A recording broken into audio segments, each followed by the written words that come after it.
Mindful Monday. I'm Allie Sweeney.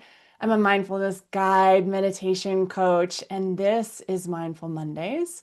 We are so happy you're joining in. There's going to be a few more people joining us, so we're going to just get started here. I want to remind you that this is going to be an interactive session, so we want you to open your chat.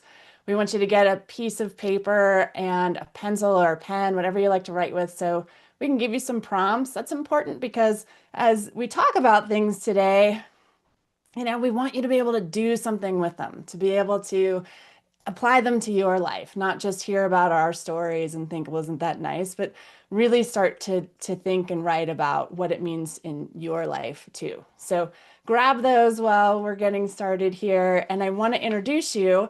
I'm super excited because we have a guest today on Mindful Mondays. His name is John Murphy, and John has written 20 books. It's pretty amazing, John, what your life has been.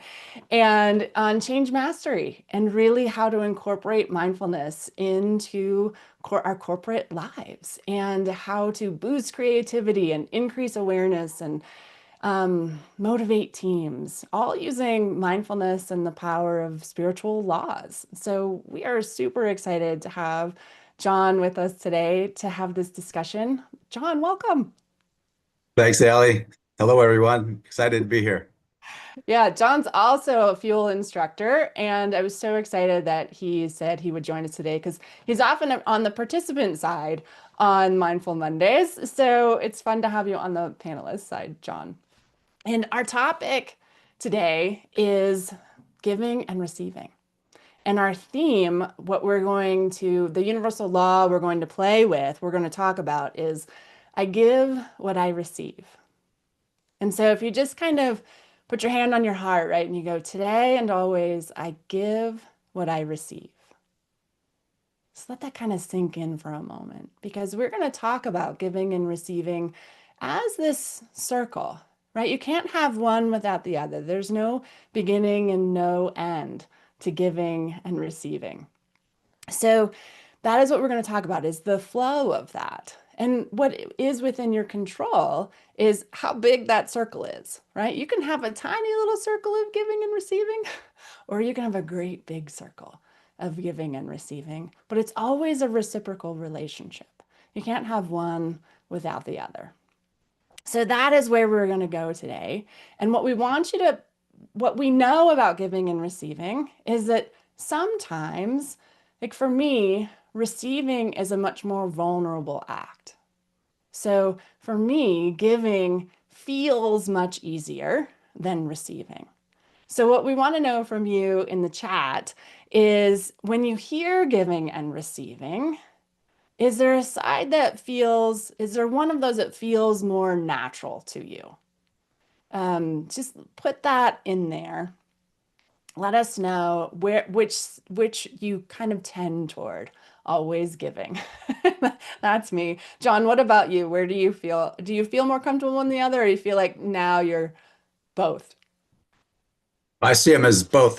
You can't have one without the other. And so the more you give and what you give is what you get back. I'm a big believer in karmic law, and you can't separate the two, even though the ego thinks you can. So I'm all about giving, and I've been doing that professionally now. I started my practice 37 years ago, and it was always about unconditional giving because when you put conditions on it, which is an ego temptation, then you think if you give it away, you're not going to have it anymore. Mhm. And spiritual thinking is just the opposite. The more you give, the more you have.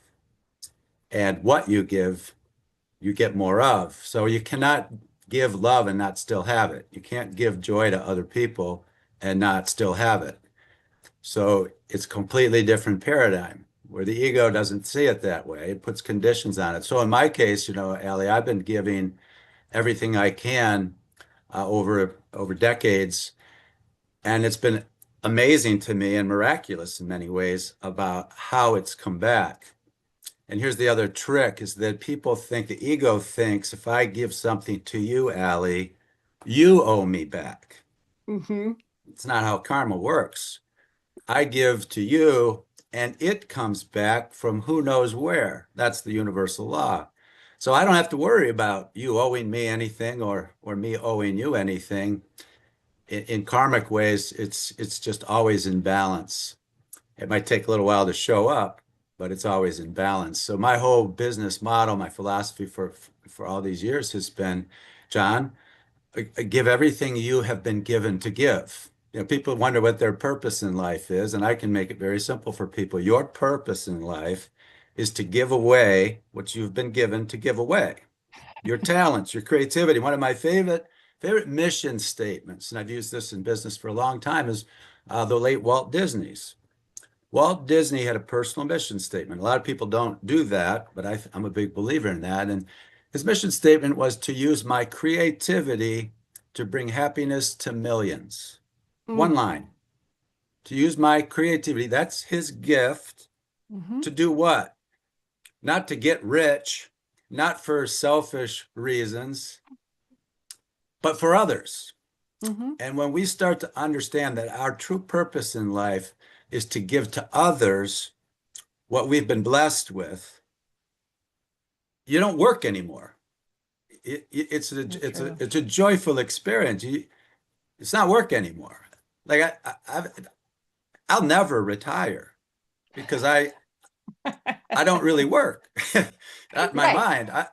I love what I do. I love writing books and giving talks and being on shows like this. I absolutely love it. And I don't have any expectations to receive back, but I allow it. Mhm. And I'm not saying it doesn't feel good. We all have bills to pay and things like that, of course. But Yeah. when we approach the day with a giving mindset and let the universe take care of the rest, it's a whole different life.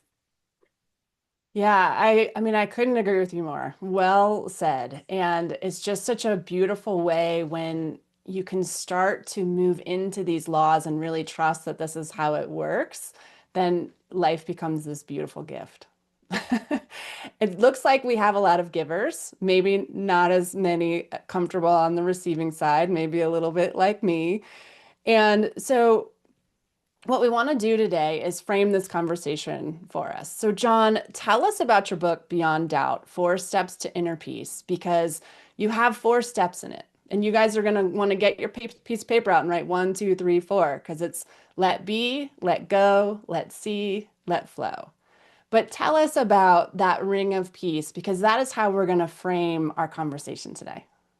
Oh, definitely. First of all, it's a ring. It's not linear. It's not, Yeah. sequential, four steps and we're done.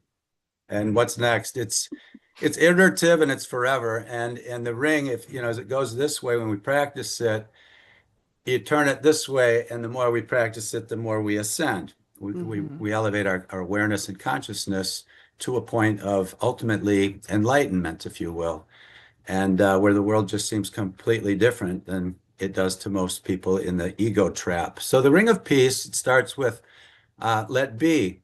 And here's the thing, let be, we're always in the now, whether we're aware of it or not. We're always present. So it's not like we don't do these steps. We all do all the steps, hmm but honestly, we don't do them very well sometimes. So in the let be phase, studies show that the conscious mind isn't present typically for more than about 11 seconds, and then it's off to tomorrow, it's off to the end of the day, it's off to something that happened 2 weeks ago. It's not present.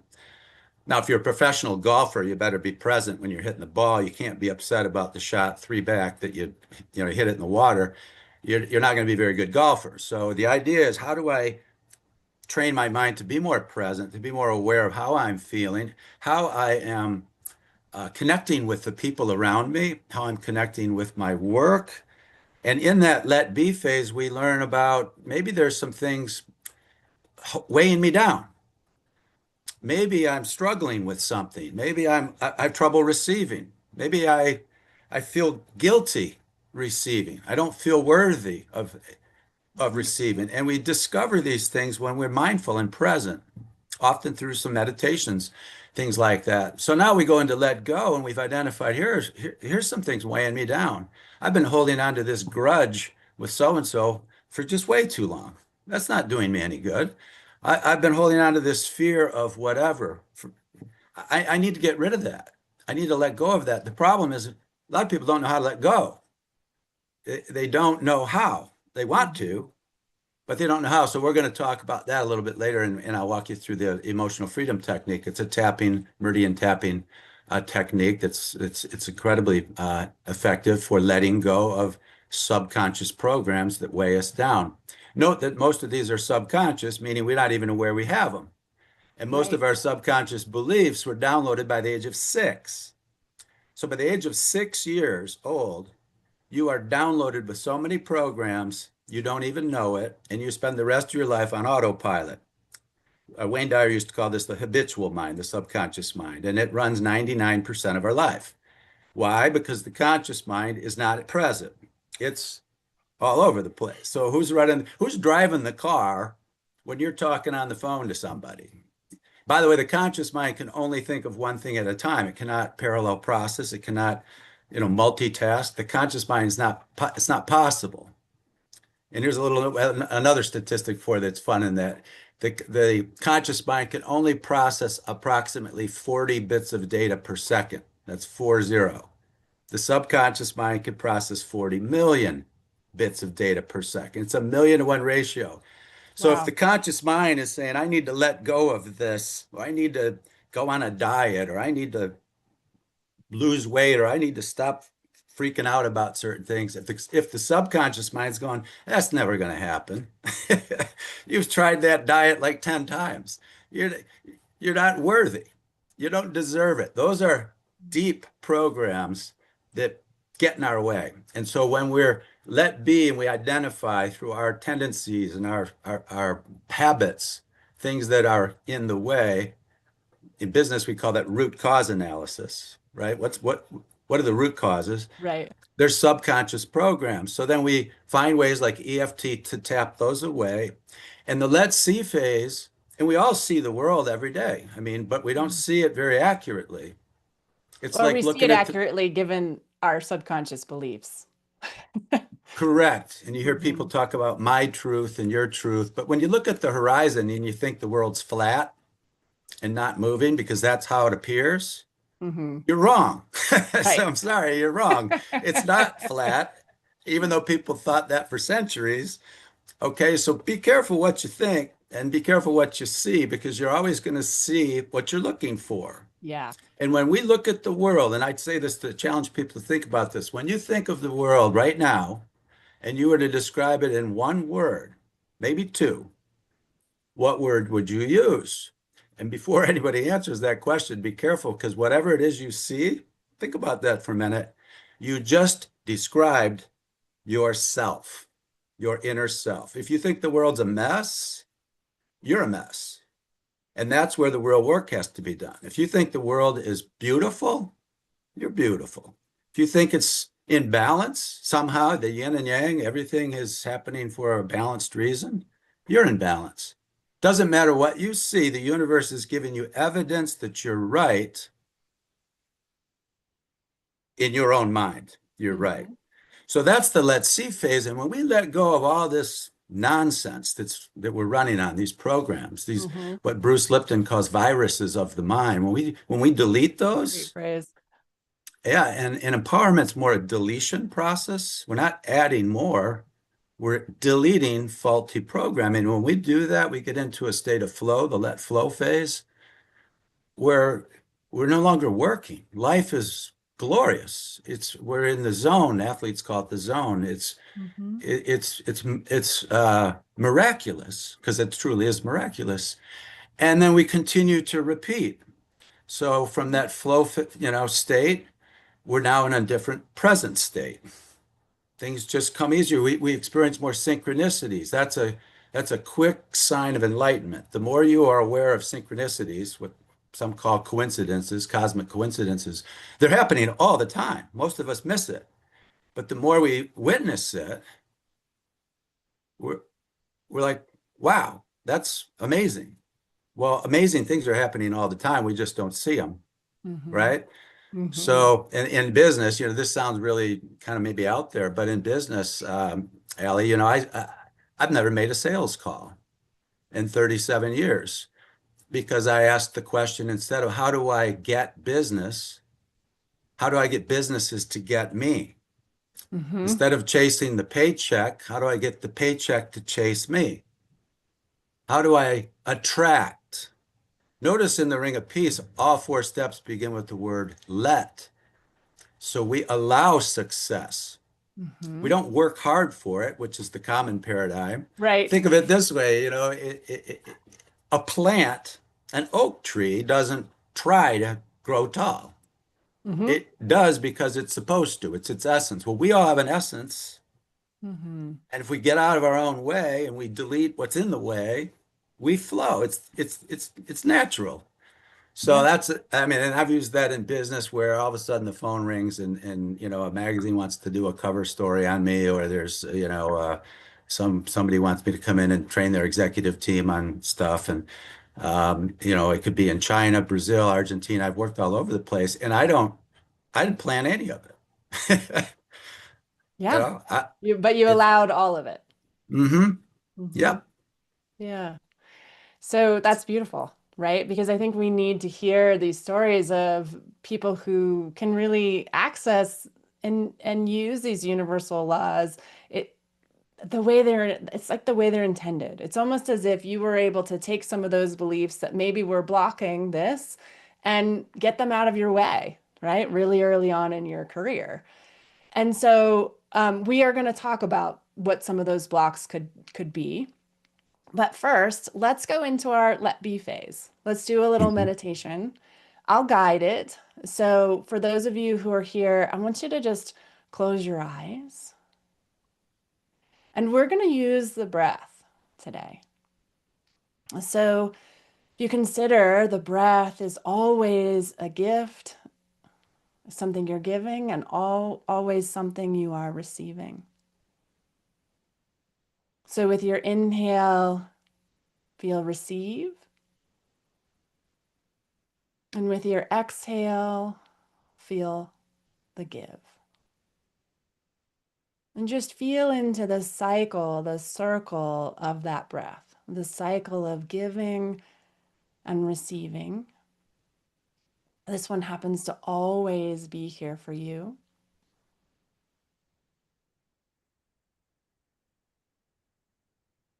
And I want you to bring all of your attention in your mind to some quality of your breath. So maybe what it sounds like or what it feels like in your nose or your throat. Maybe what it feels like as your body expands and contracts. Just see if you can bring all of your attention to that and let anything else you might want to think about go. In this moment, feel your breath.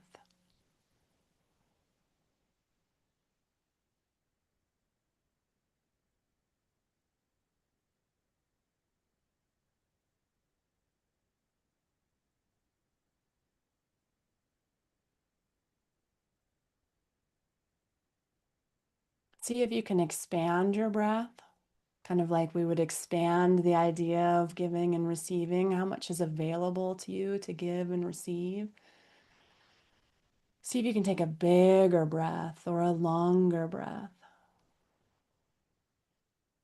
Just noticing what that feels like.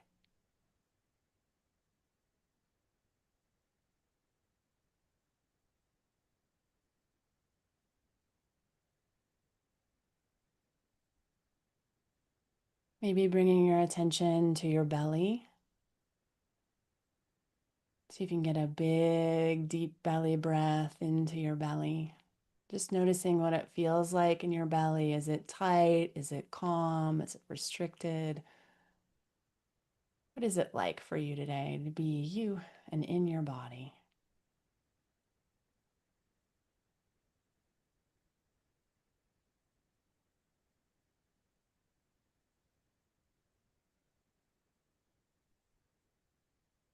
And if there's a spot in your body that's really calling for your attention, maybe somewhere that's tight or just some place that you notice, give the gift of your breath to that space. Take your breath to that part of your body.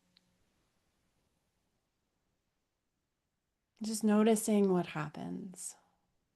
Noticing if you're still with us and breathing, and that's where your attention is.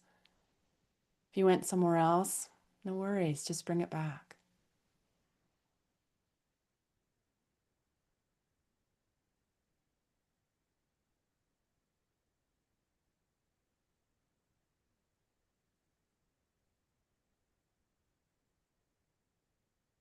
And then see if there's any information here for you. See if there's any information here for you that would be about some place that you might be restricting giving or receiving. Some place that might feel like a block.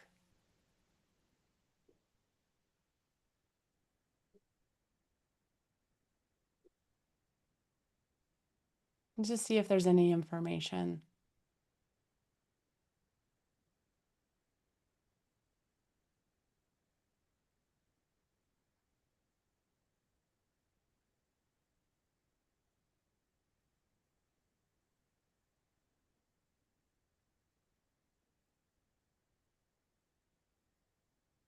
And then imagine receiving a vibration in any vibration you would like. So you might pick love or peace or joy or freedom.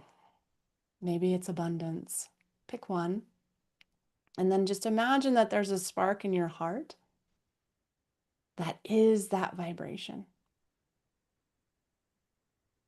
And then let that spark grow and expand and fill your chest and your belly,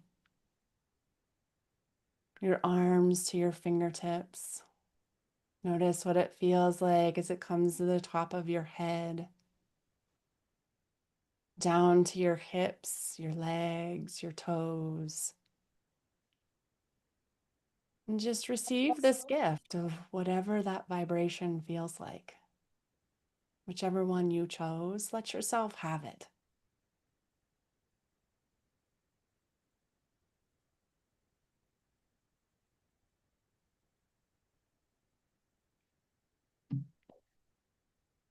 And then when you're ready, you can open your eyes.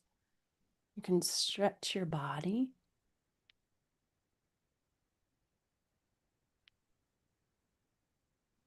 All right.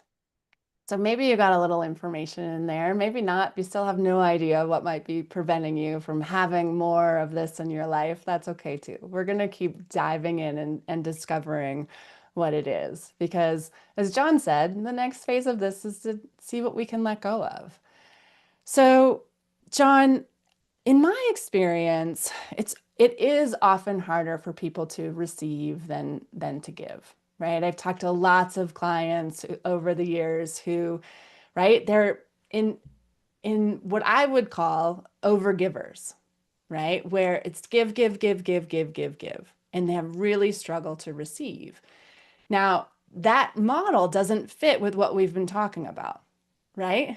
So, what I want to offer everybody here today is this idea that we've all heard about the cup being full, right? You're full, your cup has to be full and flowing over for you to be able to give. And that's the cup getting full is receiving. And then you can give. And so, what I want to offer to people today is when we're giving from an empty cup, when we don't have receiving, what we're actually doing is sacrifice. We're not actually giving when it's past the point of receiving.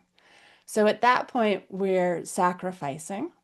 And what happens in sacrifice is resentment, frustration, right? It doesn't feel good to be in sacrifice. It feels exhausting and overwhelming when we're to that stage.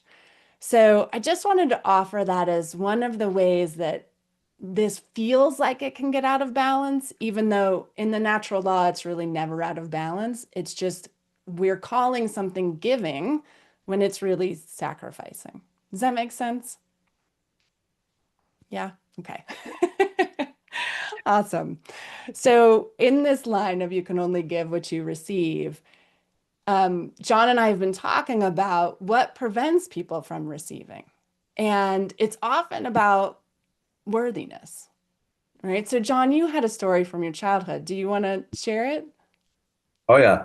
Yeah. Well, and we were even kidding before the show. So uh it's I was born on Friday the 13th, which some people consider unlucky. And my last name is Murphy, as in Murphy's Law. If anything can go wrong, it will at the worst possible moment. So, and then up through the age of 6 and beyond, I was in church every week reciting a mantra, I'm not worthy. It's a common mantra in the Catholic Church, I'm not worthy. So to a little kid, um, what do you suppose, what kind of program do you think I had by the age of 6? By the way, I'd had 2 close calls with death by the age of 3. Fell out of a 2-story window and landed in the bushes in the front yard, and ate a Wow. bottle of aspirin because I had a headache and I was 2. I might be the reason for childproof caps for all I know. I don't know. But Thank you, John. Thank you for creating childproof caps. so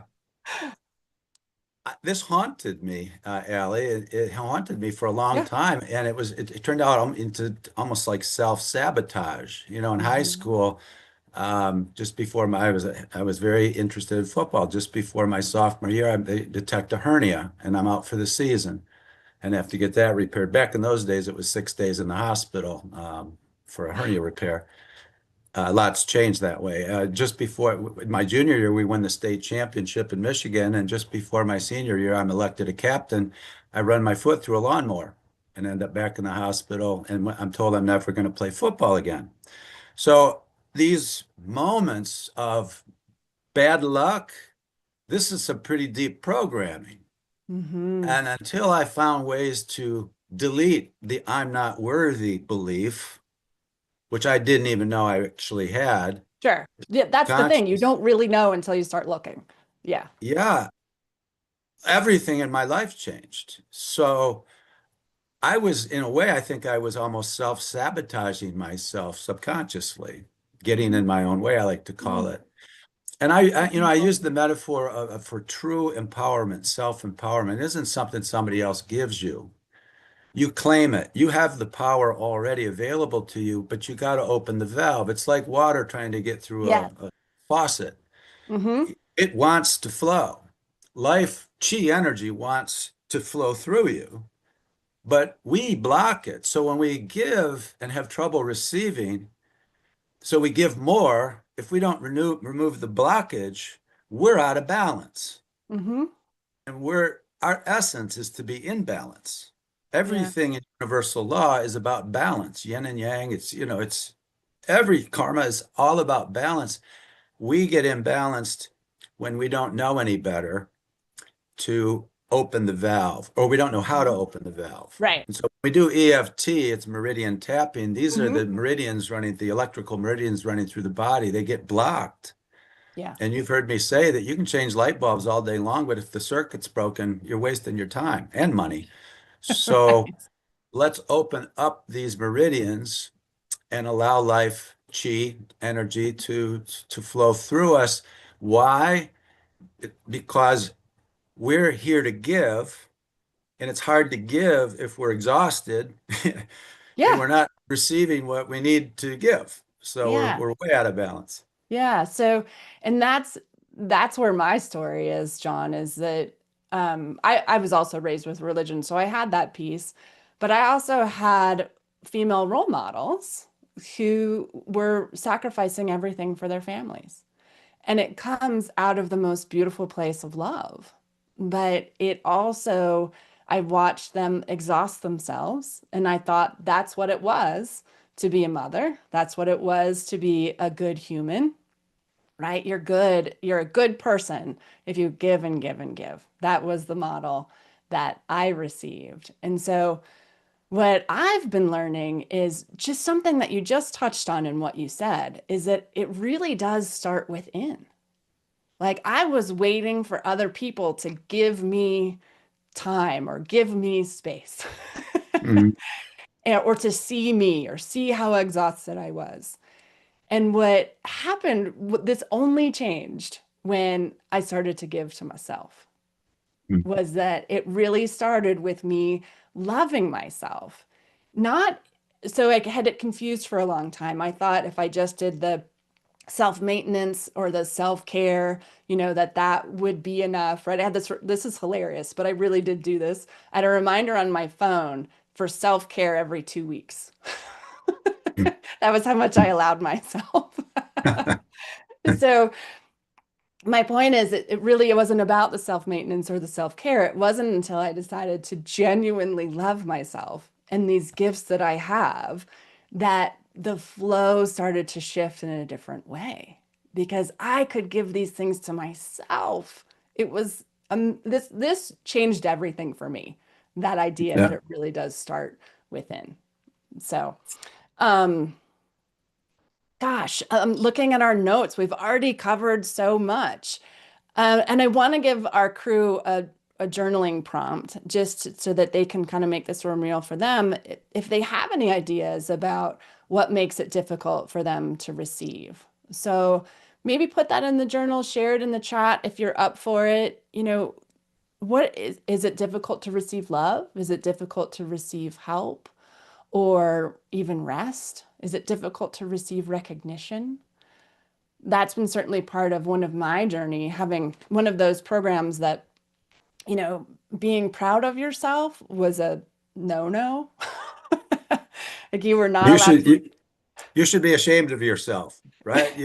These are innocent things that we hear by the, age of 4, you know, um, bad girl, bad boy, you should be ashamed of yourself. By loving parents, what's the download?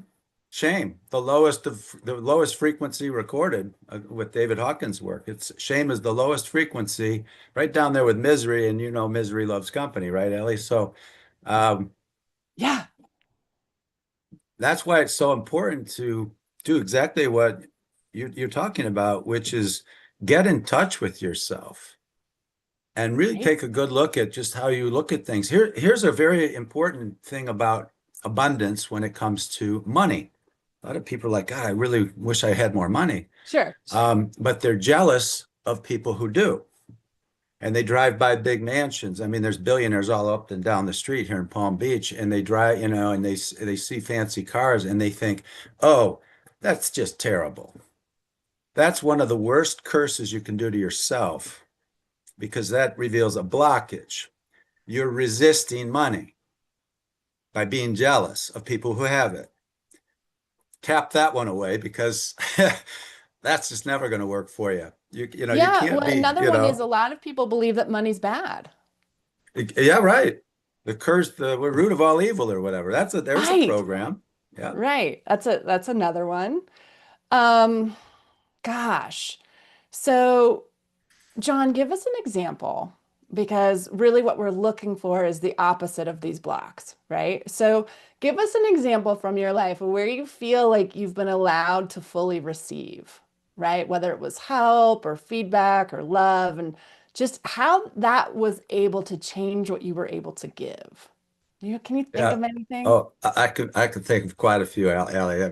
But I want to start it with it requires humility.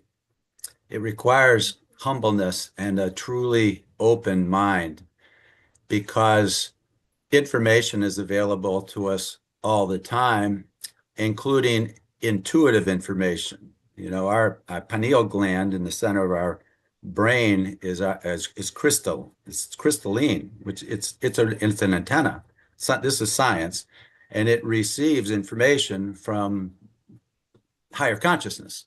So when we just shut up and listen and meditate and get still and we receive something that isn't physical or tangible, but it's Right. information that can be very helpful. So in practical terms, when I started my practice in 1988, I left an executive position and decided I wanted to teach and consult. I had done some interesting things culturally with this company I was with, and I wanted to take it to the world. And I had no idea what I was doing. I mean, Right. I'm 28 years old and I look like I'm 18, and who's going to take me seriously? Um, so right out, and I had two business partners join me at the beginning when I wrote the business plan, and they lasted no more than 6 months. So now I'm on my own. My wife is pregnant with our first child. Um, Not a good time to actually start a business from scratch. So what did I do? I listened. Hmm. I received. What did I receive?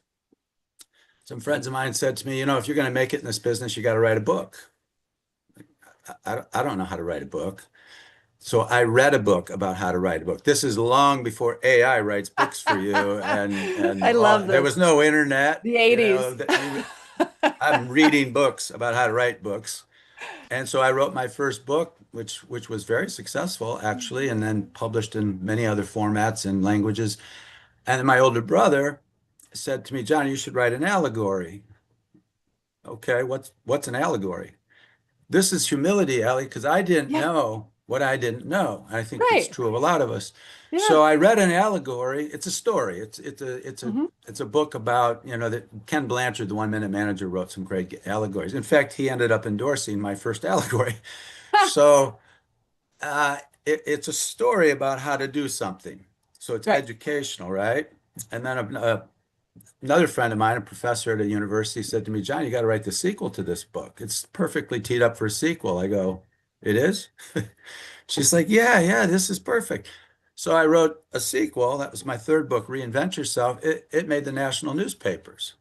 I'm like 30 years old. I have no idea what I'm doing, taking some risks, but none of these were my ideas. I mean, the Mhm. material in the book were my ideas, but even that in the book Beyond Doubt, which came many years later, I think I've told you this, Allie. I don't really feel like I wrote it. I, Mhm. I channeled it. And I don't know if you ever want to hear that story. You've actually heard it, but the words, the tool, the ring of the piece, I didn't make that up. That came to me to share with the world, to give. So I had to Mhm. receive it to give it, right? Right. So my entire career, professional career, has been finding that balance, opening the valves, which requires Yeah. listening Love that metaphor. and Hmm. taking risks, even though you don't feel like you don't know, fear, overcoming fear. Like I really, I remember getting up on stage many years ago with Tony Robbins and it's, uh, Zig Ziglar and some pretty big Yeah. names, and terrified. I, I would be. Yeah. like there's like 1,500 people out there, and I'm like supposed to say something intelligent, you know.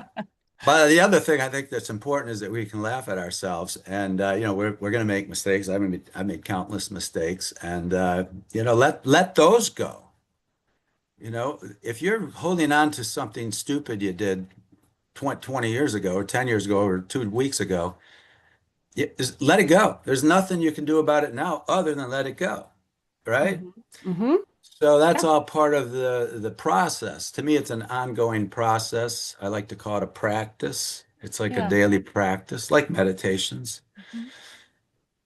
Yeah. Well, So I mean, Allie, I've John, why don't we go there? received. Why don't you lead us into the EFT and the letting it go? So definitely, and this is just one of many tools.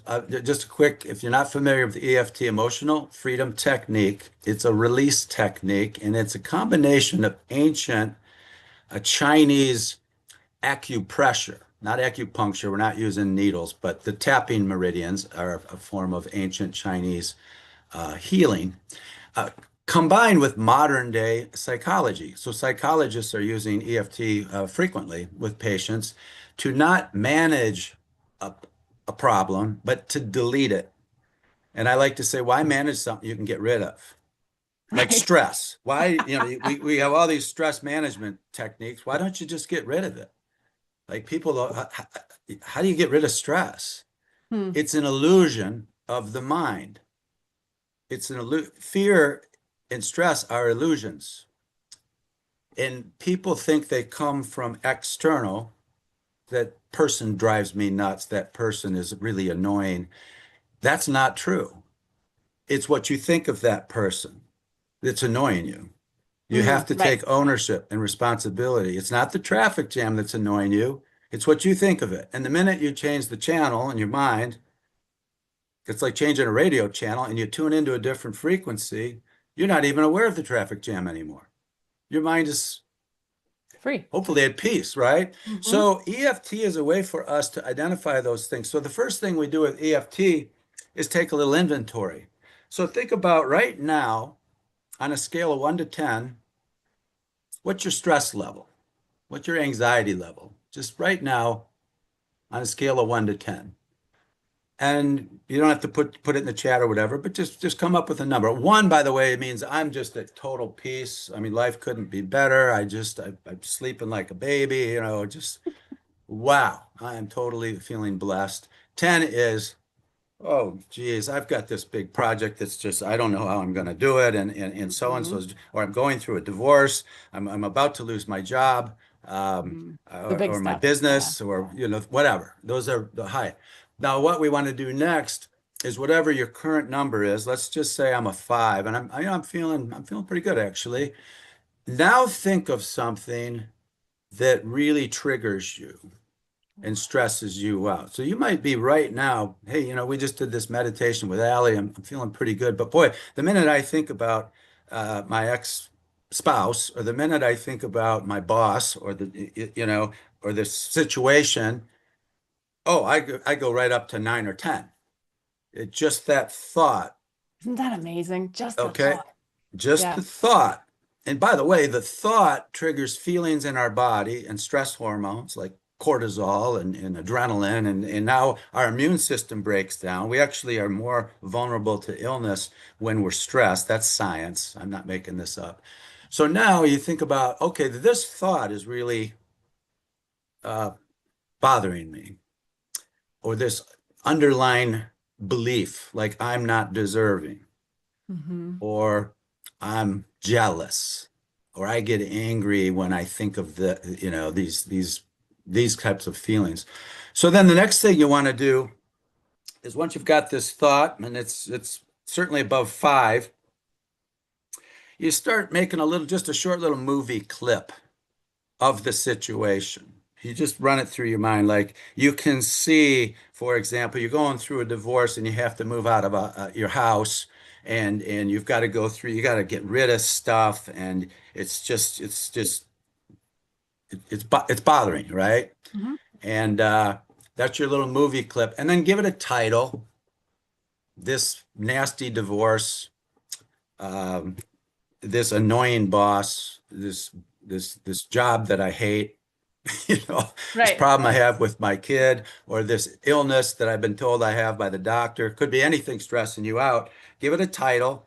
And now what we do is we create, it's called a setup phrase. And the setup phrase, and we say these out loud as we tap. The setup phrase is, even though, fill in the blank, even though I really get triggered by my ex, even though I don't feel I deserve to be successful, even though whatever you want to delete, even though I feel this, I choose to accept myself. I love myself. I forgive myself. Because deep down at the subconscious level, a lot of us don't really love ourselves. We're not we don't like ourselves. We're just beating ourselves up. So even though, fill in the blank, I totally and completely love myself, accept myself, forgive myself. So that's your setup phrase. And then what we do is we just come up with a little remembering phrase. And the remembering phrase could be, this nasty divorce, this illness that I'm struggling through, this problem with my kid, just whatever, right? And so now we've got our, more or less, our mantra to tap through. And then there's 9 meridian points to tap. Okay. And the first meridian point is called the karate chop point. It's right here. You can use either hand, doesn't matter. But we do this now 3 times with our setup phrase. So I'm just going to pick one that actually applies to a lot of us. But later on, you can put this in any language you want. In one of my fuel courses, the Beyond Doubt, there's a lesson on tapping that you could go through to actually practice. It's not one and done, by the way, but you can tap away. I actually I told you I had a hernia when I was in high school, but I had another one when I turned 50, and I knew it right away. And I went to the doctor. He goes, "Yep." And the only way to deal with a hernia is surgery in the United States. And I told my doctor, I'm going to try something a little different. He's like, "What's that?" And I said, "Let's call it energy healing." kind of like Reiki, but tapping is energy healing. He goes, good luck with that. The hernia disappeared from tapping. I've had people with back surgeries and all kinds of physical issues. They've tried everything and it didn't work and they tapped it away. So this is Nick Ortner, who taught me this, has been on Dr. Oz. He taught Wayne Dyer how to tap. He taught, Mm-hmm. um, anyway, so the 9 meridian points right here. Even though I don't feel I deserve it, I don't feel worthy, I totally and completely love myself. Even though I doubt myself and don't feel worthy, I totally and completely love myself. Even though I doubt myself and don't feel I deserve success, I totally and completely love and accept myself. Now we do the reminder phrase, either right between the nose and the eyebrow on either side. Sometimes people will do both sides. And the reminder phrase is, I'm not worthy. Side of the eye, I'm not worthy. Under the eye, I'm not worthy. You're calling it out. Under the nose, I'm not worthy. Under the mouth, above the chin, I'm not worthy. The collarbone, either side, I do both, just below the collarbone, I'm not worthy. Then under the arm, just a couple inches down from the armpit, I'm not worthy. And then the top of the head, crown chakra, I'm not worthy. So what we just did is one round. We do this 3 times, but we are calling it out of that subconscious, this belief that I'm not worthy. So we go back here.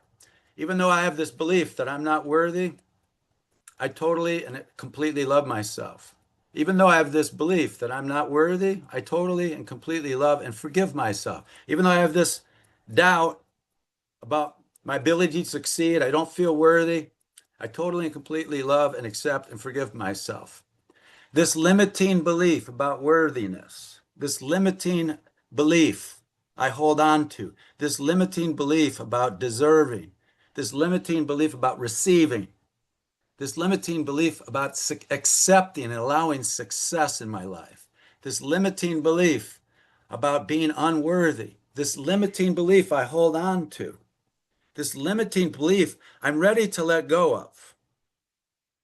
One more round, even though I'm holding on to this limiting belief, I'm going to let it go. Even though I'm holding on to this limiting belief about my worthiness, it's time to let that go. Even though I hold on to this limiting belief about my worthiness, I'm letting it go. I'm done with it. This limiting belief, I'm done with it. This limiting belief about my worthiness, it's over. This limiting belief about my worthiness, say goodbye. This limiting belief about unworthiness, see ya.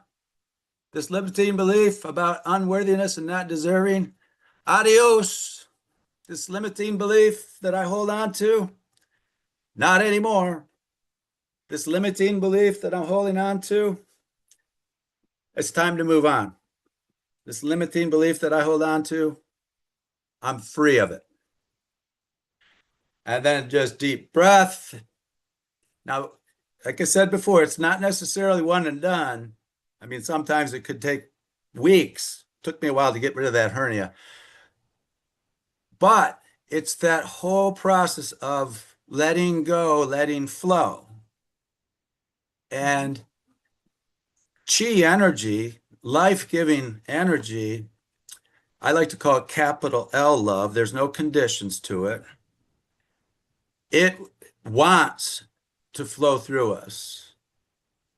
It's supposed to flow through us. We're supposed to allow it and use it for the benefit of one another, but we gotta allow it. That's the whole point. So tapping is a wonderful way to do that. And I know we went through it pretty quick, but hopefully you can practice that. It's not that difficult.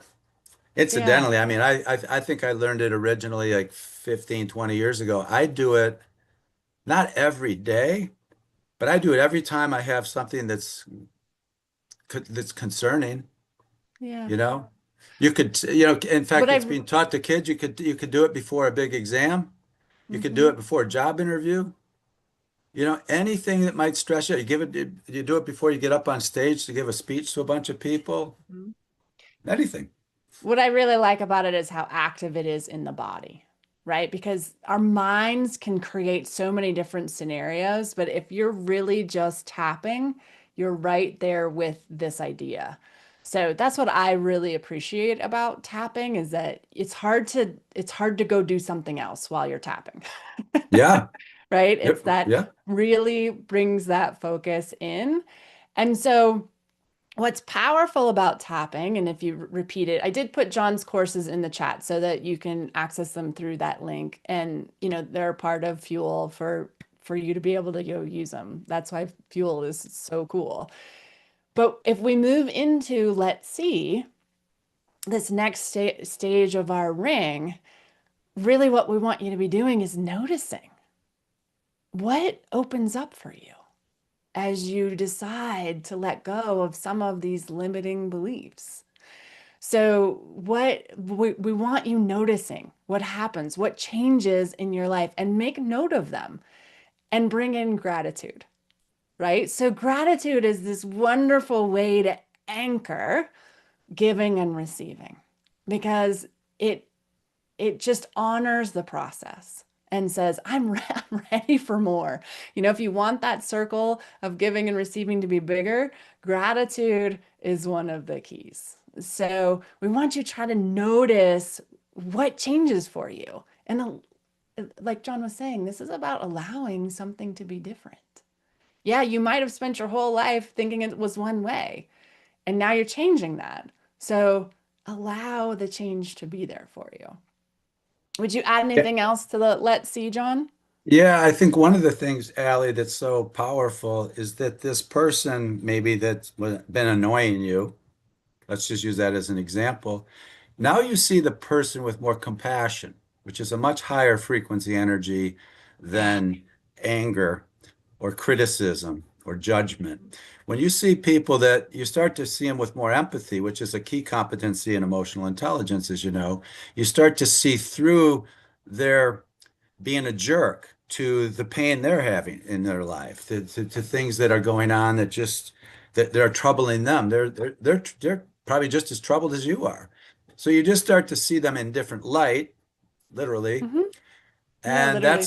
that's the let's see phase that then the relationship can improve. The other thing to your comment on gratitude, gratitude is again one of the highest frequencies on the map of consciousness, right up there. It's about the equivalent frequency of unconditional love.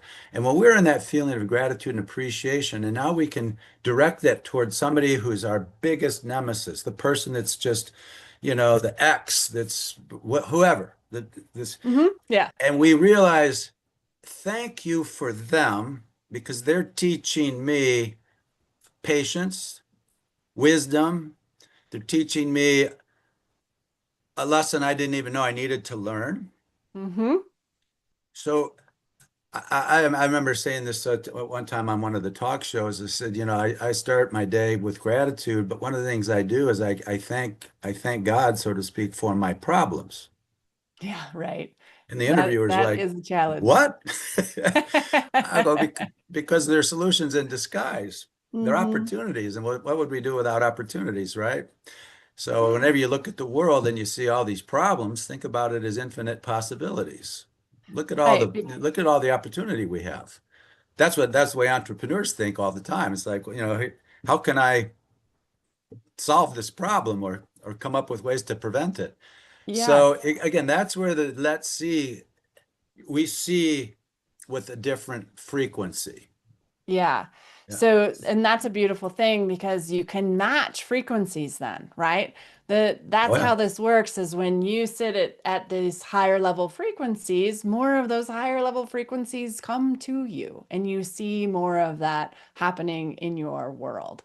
And it's like a self-fulfilling loop, right? It just gets to be more and more of what your experience is. John, I want to get to let flow. We've got 5 minutes left, but there's a question in the chat that says, how often should I use the tapping technique each day? Yeah, I don't know that you need to schedule it on a regular basis. But if there's something really troubling you, I would use it a couple of times a day. Maybe you do it first thing in the morning and you do it before you go to sleep. It's almost like a prayer in a sense. You just do it before you go to sleep and you just tap away whatever is bothering you. If it depends on that scale of 1 to 10. If you've got some things that are up there at, 8, 9, 10, it's like I'd tap until they're gone, you know. If it's if you got some big exam coming up or a big interview, something stressful, I'd tap before that. Okay. Yeah. So, but I don't tap on any regular basis. There's Honestly, all kinds of yeah, resources online about tapping too, if you want to learn more about it. And you could try John's course and see if you enjoy the technique. If you like, we even had somebody in chat saying like, this already feels energizing, right? That was one simple exercise. So there's lots more you can do with it. I don't think you can overdo it, right? I wouldn't tap all day long, but I don't think you yeah. can overdo it.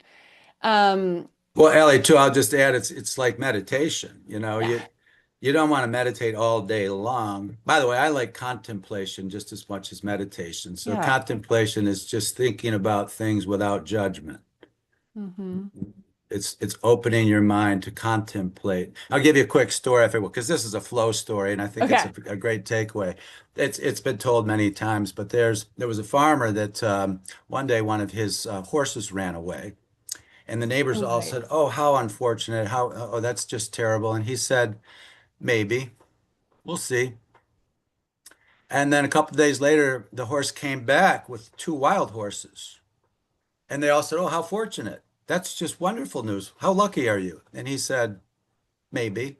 We'll see." And then his son, a few days later, is trying to break one of the wild horses and gets thrown off it and breaks his arm.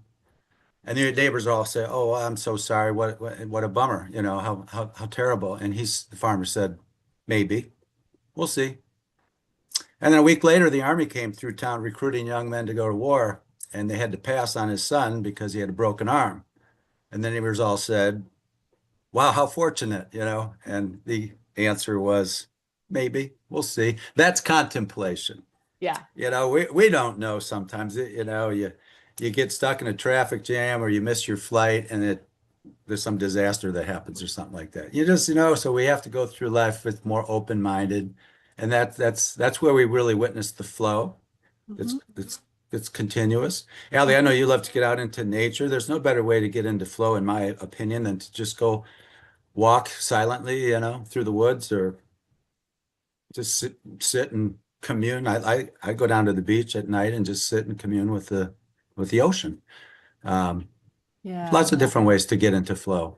Right. And that the ocean's such a great metaphor for our giving and receiving too. Just the Yep, in and the out of our daily lives is that when I think where we get stuck sometimes is not trusting when it goes out that it's going to come back in. And that's so right. that's really what these experiences are developing for you is this trust that you will have everything that you need. Absolutely in this life. You will always have what you need. The question is, how will you fall in love with what you need? And Yeah, can you bring that attitude that whatever's here for you is a gift? yeah, and So, there's the great ideas to tap on are just that. If I have anything holding me back, fear, distrust, I don't have enough faith in myself to actually do something. Tap it away, yeah. delete it, Yeah. just delete those programs. Mhm. Take a risk. Right, exactly. What harm is there? So I just popped John's website into the chat and my information as well. We are so grateful that you all chose to spend your morning with us, and we hope this sets you up for a fantastic, absolutely amazing week. Just feeling fully energized and really alive. Danielle is going to be here next Monday talking about the wish fulfilled. And then John is going to be back on the 29th to host another Mindful Monday for us. So we hope that you will bring your team to this. This is so much more fun if you bring people in your lives to also do this. That's about that vibration match, right? You don't have to do this by yourself. Bring your friends. So, and if Yeah. you haven't signed up for Fuel yet, you need to do that. The instructors are absolutely incredible. We're going to hopefully continue to highlight them on Mindful Mondays because look what John brought us today. What a gift. Thank you, John, for being the gift that we could all receive here this morning and for the You, work Ellie. you do in this life. And yeah, anything you want to close it with? Anything you want to leave them with? Well, one of the things I shared with you is one of my favorite Albert Einstein quotes. And Albert Einstein said many years ago, everything is energy. Match the frequency of that which you desire, and you cannot help but get it. There can be no other way. This is not philosophy. This is physics. That's end quote. Essentially, he's he's saying when we get to a frequency of whatever level, misery loves company. So if that's the frequency we're putting it out, that's the frequency we're going to receive. So how can I put out a higher and higher and higher frequency through gratitude, appreciation, unconditional love, bringing joy to people, bringing peace of mind to people? Those are super high frequencies. Frequencies of abundance. What comes back? We we receive what we get. We reap what we sow. Okay. And it's very important that we realize a lot of what we're sowing is energetic. It's not physical. Right. So pay attention to your vibe, for lack of better words. And your You know, focus, where your focus matters, right? You focused on solutions or you're focused on the problems. Yeah. your focus will affect your vibe, right? So Yeah, if you focus on something that's annoying, careful. Delete that. that's right. That's been great to be. It's been great to be here, Allie, with you, and I look forward to coming back in a couple of weeks. Yeah, my pleasure. All right, everybody, have a wonderful week. We really appreciate you all. Thank you. Bye Bye-bye. bye.